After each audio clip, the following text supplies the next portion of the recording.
All right, so it's your boy Stark OJ.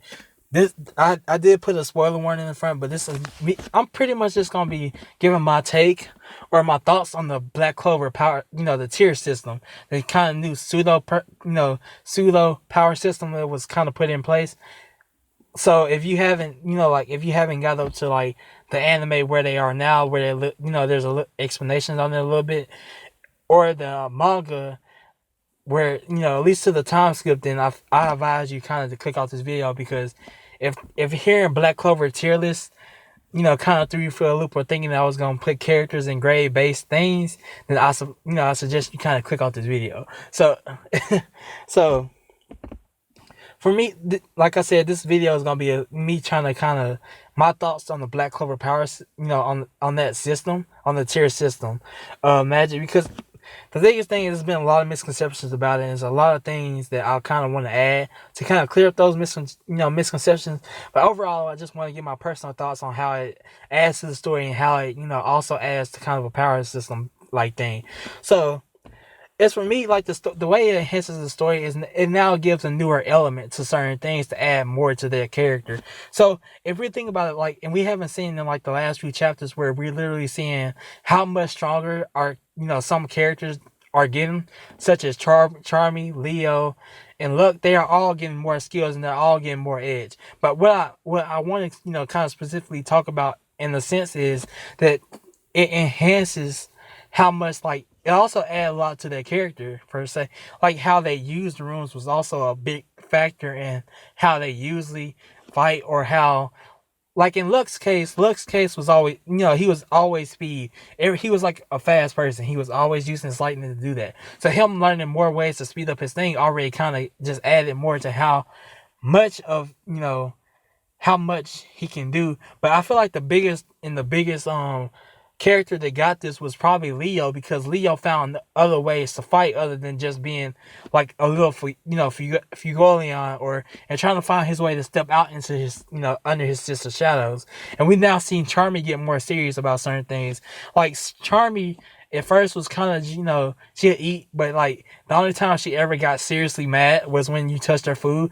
Now seeing her get angry because she knows that certain people that used to feed her, or certain people that used to do in that village that didn't really do anything, she's now getting angry for them. So I feel like it also adds to the character, but another element, like I said, that adds to it is mainly that the fact that felt like it was like a missing link in certain things to advance the story, as far as like plot wise. And I mean, like I said, Tabata been doing a great job with the story, and I feel like honestly, it wasn't too, if the the tier list wasn't added, I think the story would still be fine. But I feel like honestly, what this does add is now new story elements to get more people involved in the story. Like, I feel like without the tier list, we would just been pretty much stuck saying it's like the dialogue. Oh yeah, this person has really good magic. This person has really strong magic, and I feel like it adds more dialogue to the story now. Now that we can say that this person uses this this tier style lightning magic. This person uses this tier, this style earth magic, wind magic and stuff like that. So I feel like it adds another factor into dialogue to where certain things can make sense, and certain things can even hype up more stories. Like hearing that like a person is, stage 0 for the first time was kind of like, out there. It was kind of exciting the way that, especially in anime, as soon as she says stage 0, how it cuts in on God's face, and we're all, led to believe that the spirit guards is, stage 0. And it's kind of like makes more sense, because we can't just say, like, all we've been pretty much saying is that, yeah, this person has strong magic power. This person can do key, and it's never been just much more than that. Other than, yes, they have strong natural power. We can feel like they're magic, and stuff like that. But for me, I feel like honestly, adding the tier 0 gives more for a character to talk about, and more for for them to hint on, and stuff like that. So I feel like it adds more to the dialogue, and it adds more to the little story elements that can be added within that dialogue. So, alright, so we're gonna get to the power system, portion of it. Now, for me, I'm not a big power scaler. Trust me, I do not like numbers. Even though I took trig in high school and I love math to death, I don't really just like doing all that guesswork and stuff like that. I'm not really a power scaler. I go off what I see, and that's how I judge character strength, by what I see, how they act, and how usually they fight and stuff like that. When there's feat stairs, I use those. That's how I be. But for me, I feel like how it works as a power system is kind of a different. But I want to explain the biggest misconception about that power system kind of thing. Like I said earlier, I said it was a pseudo power system. When I say a pseudo, it's not really kind of just a absolute power system where everything falls by numbers. And now a lot of people might not understand that, but like I take a guess that Mimosa is a healer mage.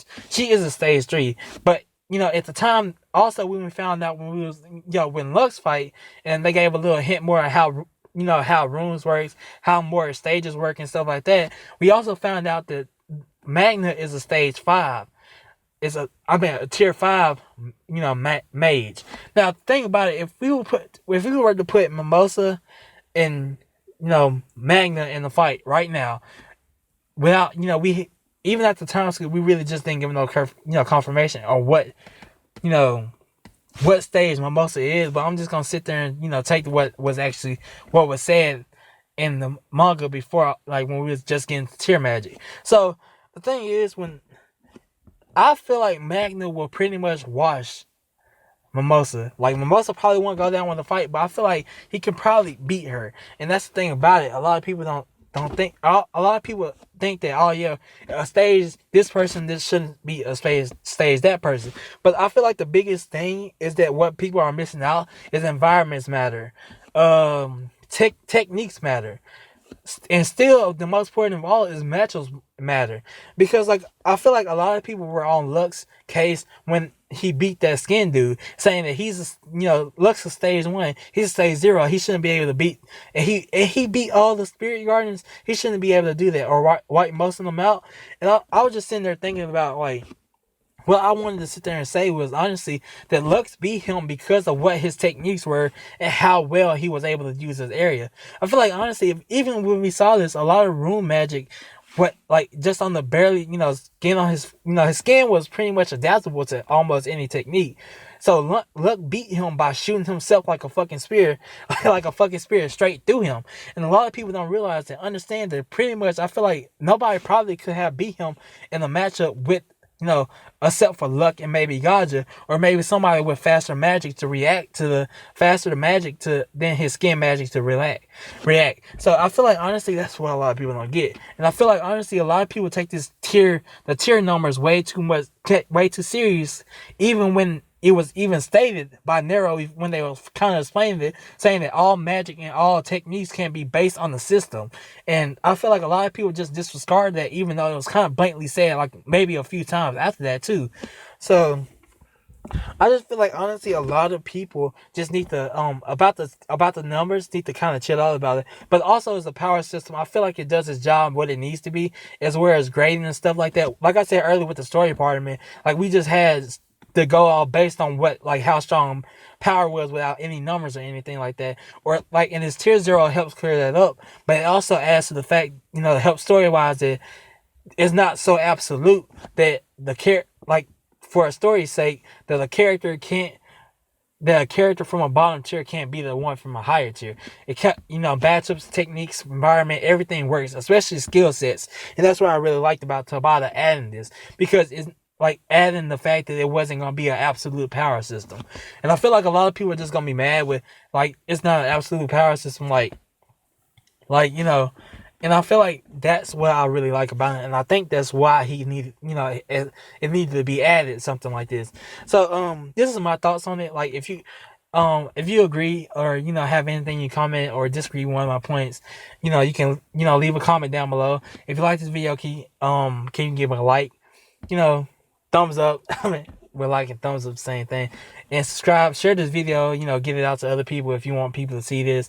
If you dislike this video, you can still leave like I said, comment, comment is why you didn't like this video or anything I need to touch up on. Like, I love critics, so you can add that there. But honest, this has been Stark OJ. Peace. OJ.